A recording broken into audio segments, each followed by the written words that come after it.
ಪುಸ್ತಕ ಬಿಡುಗಡೆ ಕಾರ್ಯಕ್ರಮದಲ್ಲಿ ವೇದಿಕೆಯ ಮೇಲೆ ಆಸೀನರಾಗಿರ್ತಕ್ಕಂಥ ವಿದ್ವಾಂಸರಾದ ಹಂಪ ಸರ್ ಅವರು ನನಗೆ ಇತ್ತೀಚೆಗಷ್ಟೇ ಅವರ ಮುಖತಃ ಭೇಟಿ ಆಗಬೇಕು ಒಂದು ಅವಕಾಶ ಇತ್ತು.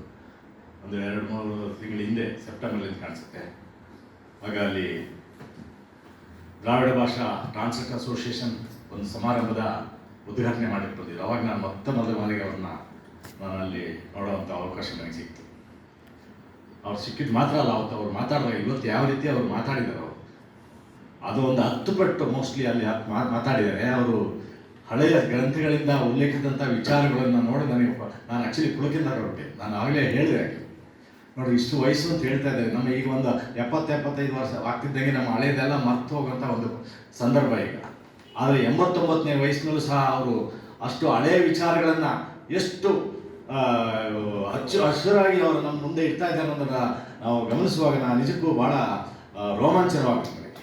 ಅಂಥವರ ಸನ್ನಿಧಿಯಲ್ಲಿ ನಾವು ಇವತ್ತು ನಿಂತ್ಕೊಂಡು ನಾವು ಕಾರ್ಯಕ್ರಮವನ್ನು ಮಾಡ್ತಾ ಇದ್ವಿ. ಅವರ ಆಶೀರ್ವಾದನ ಪಡಿತಾ ಇರೋದೇ ಒಂದು ನಮಗೆಲ್ಲ ಒಂದು ಧನ್ಯತೆಯನ್ನು ನೀಡ್ತಾ ಇದೆ ಅಂತ ನಾನು ಅಂದ್ಕೊಂಡಿದ್ದೀನಿ. ಹಾಗೆ ಸುಧಾ ಮೇಡಮ್ರವರು ಸಂಸ್ಕೃತ ವಿದ್ವಾಂಸರವರು, ಅವರು ಈ ಇಂಗ್ಲೀಷ್ಗೆ ಅನುವಾದ ಮಾಡಿದಂಥ ಒಂದು ಇದನ್ನು ಎಡಿಟ್ ಮಾಡಿ ಅವರು ಇಂಗ್ಲೀಷ್ನಲ್ಲೂ ಸಹ ಈ ಶಹನಾಯಿ ಮೊಳಗುವಾಗ ಅಂತಂದಕ್ಕೆ ಅವರು ಸಹಕಾರ ನೀಡಿದ್ದಾರೆ. ಅವರು ಸಹ ಇವತ್ತು ನಮ್ಮೊಟ್ಟಿಗಿದ್ದಾರೆ. ಅದು ನಮಗೊಂದು ಇನ್ನೊಂದು ಸಂತೋಷ ವಿಚಾರ. ಹಾಗೆ ಮೂಲ ಲೇಖಕರು ನನಗೆ ನಿಜಕ್ಕೂ ಒಂದು ಆಶ್ಚರ್ಯ ಮತ್ತು ಪ್ರೇಮರಾಜ್ ಬನ್ನಿ ಪ್ರೇಮರಾಜ್ರವರು ಒಬ್ಬ ಅದ್ಭುತ ವ್ಯಕ್ತಿ ಅಂತಲೇ ಹೇಳ್ಬೇಕಾಗುತ್ತೆ.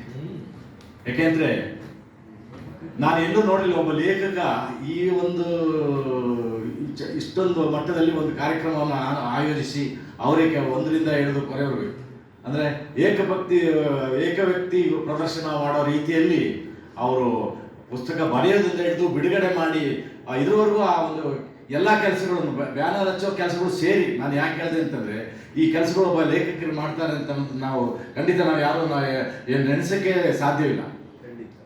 ಅಂಥ ಒಂದು ಬದ್ಧತೆ ಇರ್ತಕ್ಕಂಥ ಒಬ್ಬ ಲೇಖಕ ನಮ್ಮ ಕನ್ನಡ ನಾಡಿನಲ್ಲಿ ಇದ್ದಾರೆ.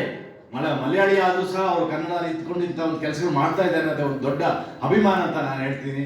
ಅವರಾಗೆ ನಮ್ಮ ಹಂಪನ ಸಾರ್ ಹೇಳಿದಾಗೆ ಅವರಿಗೆ ಆಶೀರ್ವಾದ ಕೊಡೋ ಜೊತೆಯಲ್ಲಿ ಅವ್ರಿಗೆ ಇನ್ನೂ ಹೆಚ್ಚಿನ ರೀತಿಯಲ್ಲಿ ಅವರ ಸಾಹಿತ್ಯ ಸೇವೆ ಆಗಲಿ, ಅವರ ಸಾಹಿತ್ಯ ಸೇವೆಗಳನ್ನು ಕನ್ನಡಕ್ಕೂ ಬರಲಿ, ಅವರು ಇನ್ನು ಮುಂದೆ ಕನ್ನಡ ಕಲಿತು ಅವ್ರು ಕನ್ನಡದಲ್ಲೇ ಸಾಹಿತ್ಯವನ್ನು ರಚಿಸುವಂಥ ಒಂದು ಪ್ರಭುತ್ವತೆ ಅವರಿಗೆ ಸಿಗಲಿ ಅನ್ನೋ ಒಂದು ಆಶೆಯನ್ನು ವ್ಯಕ್ತಪಡಿಸ್ತಾ, ಮತ್ತು ಈ ಶಹನಾಯಿ ಮೊಳಗುವಾಗ ಈಗಾಗಲೇ ಇದ್ರ ಬಗ್ಗೆ ಎಲ್ಲದಕ್ಕಿಂತ ಚೆನ್ನಾಗಿ ನಮ್ಮ ಹಂಪನ ಸರ್ ಅವರು ಭಾಳ ವಿಸ್ತಾರವಾಗಿ ಅದರ ಬಗ್ಗೆ ಹೇಳಿದ್ದಾರೆ. ನಾನು ಅದ್ರ ಏನೋ ಹೇಳೋಕೆ ಹೋದಲ್ಲಿ ಅರ್ಥ ಇರೋದಿಲ್ಲ. ಅದು ಭಾಳ ಅದ್ಭುತವಾದಂಥ ಒಂದು ಕಾದಂಬರಿ. ನಾನು ನನಗೆ ಯಾಕೆ ನನಗೆ ಖುಷಿ ಆಯಿತು ಅಂದರೆ ಇದು ನಾನು ಭಾಳಷ್ಟು ಅನುವಾದ ಮಾಡಿದ್ದೇನೆ. ಆದರೆ ಇಷ್ಟು ಸುಲಭವಾಗಿ ಮಲಯಾಳದಲ್ಲಿ ಸರಳವಾಗಿರ್ತಕ್ಕಂಥ ಭಾಷೆಯಲ್ಲಿ ಬರೆದಿದ್ದನ್ನು ನಾನು ಇದೇ ಮೊದಲನೇ ಬಾರಿಗೆ ನೋಡ್ತಾ ಇದ್ದೀನಿ. ನನಗೆ ಇದರಲ್ಲಿ ಅನುವಾದ ಮಾಡಲಿಕ್ಕೆ ಏನೇನೂ ಕಷ್ಟ ಅನಿಸಲೇ ಇಲ್ಲ. ನನಗೆ ಕೆಲವೊಮ್ಮೆ ನಾನು ಮೂಲ ಕನ್ನಡ ಮಲಯಾಳಂ ಭಾಷೆ ಕಲಿತಿಲ್ಲ, ನಾನು ಕಲ್ತಿದ್ದು ಕನ್ನಡನೇ.